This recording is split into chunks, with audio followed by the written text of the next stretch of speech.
ഇന്നത്തെ നമ്മുടെ റെസിപ്പി നല്ല കിടിലൻ ടേസ്റ്റിലുള്ള മത്തി ഫ്രൈ ആണ്.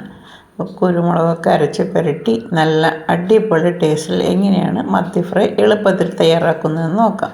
അതിനുവേണ്ടി കുറച്ച് മത്തി എടുത്ത് വെച്ചിട്ടുണ്ട്. ചെറിയ തരം മത്തിയാണ്. ഇത് നന്നായിട്ട് വരഞ്ഞ് വെക്കുക. അതിനുശേഷം നമുക്ക് ആവശ്യമുള്ളത് കുരുമുളക്, ഉള്ളി, പച്ചമുളക്, ഇഞ്ചി. ഇനി കുരുമുളക് നമുക്കൊന്ന് അടർത്തി മാറ്റിയെടുക്കാം. ഇനി ഒരു മിക്സിയുടെ ജാറിലേക്ക് കുറച്ച് ചുവന്നുള്ളി, ഒരു പച്ചമുളക്, ഒരു കഷ്ണം ഇഞ്ചി ചെറുതായി അരിഞ്ഞത് നമ്മൾ കുരുമുളക് അടർത്തി അതിലേക്ക് ഇട്ട് കൊടുക്കുക. ഈ കുരുമുളക് കൊണ്ട് ഇതേപോലെ മത്തി ഫ്രൈ ചെയ്യുമ്പോഴാണ് നല്ല ടേസ്റ്റ് ഉണ്ടാവുക. ഇനി അതിലേക്ക് കുറച്ച് കറിവേപ്പിലയും കൂടി ഇട്ട് കൊടുക്കുക.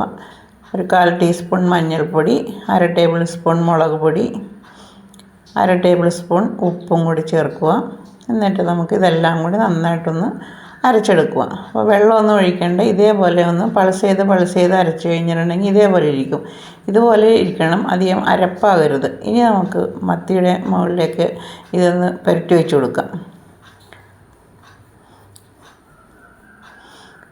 ഇതിൻ്റെ ഗ്രേവിക്കാണ് നല്ല ടേസ്റ്റ്. അപ്പോൾ നമ്മൾ ഇത് മത്തിയിൽ തേച്ച് പിടിപ്പിച്ച് ഒരു അരമണിക്കൂർ അതിനകത്ത് വെച്ചേക്കണം. എന്നിട്ട് നമുക്ക് ഈ ഗ്രേവിയോടുകൂടിയാണ് ഇത് കഴിക്കേണ്ടത്. അപ്പോൾ നമുക്കിത് നന്നായിട്ടൊന്ന് തേച്ച് വെച്ച് വെക്കാം. നമ്മൾ ആ വരഞ്ഞ് വെച്ചിരിക്കുന്നതിൻ്റെ ഉള്ളിലേക്കൊക്കെ നന്നായിട്ട് അരപ്പ് കയറുന്ന വിധത്തിൽ വെച്ച് കഴിഞ്ഞിട്ട് ഒരു അരമണിക്കൂറെങ്കിലും ഇത് വെച്ചേക്കണം. അപ്പോൾ നന്നായിട്ട് ഉപ്പും മുളകൊക്കെ അതിനകത്ത് പിടിച്ച് ഈ മത്തിക്ക് നല്ല ടേസ്റ്റായിരിക്കും നമ്മൾ ഫ്രൈ ചെയ്ത് വരുമ്പോൾ. ഇനി നമുക്ക് സ്റ്റൗ ഓൺ ചെയ്ത് ഒരു പാൻ ചൂടാകുമ്പോൾ അതിലേക്ക് കുറച്ച് വെളിച്ചെണ്ണ ഒഴിച്ച് കൊടുക്കുക. വെളിച്ചെണ്ണ തന്നെ ഒഴിച്ച് ഫ്രൈ ചെയ്യുമ്പോഴാണ് മത്തിക്ക് നല്ല ടേസ്റ്റ് ഉണ്ടാവുക. അതുകൊണ്ട് നമുക്ക് ഈ അരപ്പോടുകൂടി തന്നെ അരപ്പ് പൊതിഞ്ഞിരിക്കുന്ന പോലെ തന്നെ അതിലേക്ക് വെച്ച് കൊടുക്കുക. ഒരു വശം പാകമാകുമ്പോൾ നമുക്ക് തിരിച്ചിട്ട് കൊടുക്കുക. ഒരു മീഡിയം ഫ്ലെയിമിൽ വെച്ചാൽ മതി. അധികം ഹൈ ഫ്ലെയിമിൽ വെച്ച് കരിഞ്ഞു പോകരുത്. അപ്പോൾ ഒന്ന് മീഡിയം ഫ്ലെയിമിൽ വെച്ച് ഒരു വശം പാകമാകുമ്പോൾ ഇതുപോലെ തിരിച്ചിട്ട് കൊടുക്കുക. നല്ല ടേസ്റ്റാണ്. ഇങ്ങനെ നിങ്ങളൊന്ന് മത്തി വറുത്ത് നോക്കണം. അപ്പോൾ ഒരു വശം ആ വശവും നന്നായിട്ട് പാകമായിട്ടുണ്ട്. അപ്പോൾ നമ്മുടെ മത്തി ഫ്രൈ റെഡി ആയിട്ടുണ്ട്. ഇതിൽ പൊതിഞ്ഞിരിക്കുന്ന ആ അരപ്പോടുകൂടി തന്നെ അതുപോലെ ഗ്രേവിയോടുകൂടി തന്നെ കഴിക്കാനാണ് ഏറ്റവും നല്ല ടേസ്റ്റ്.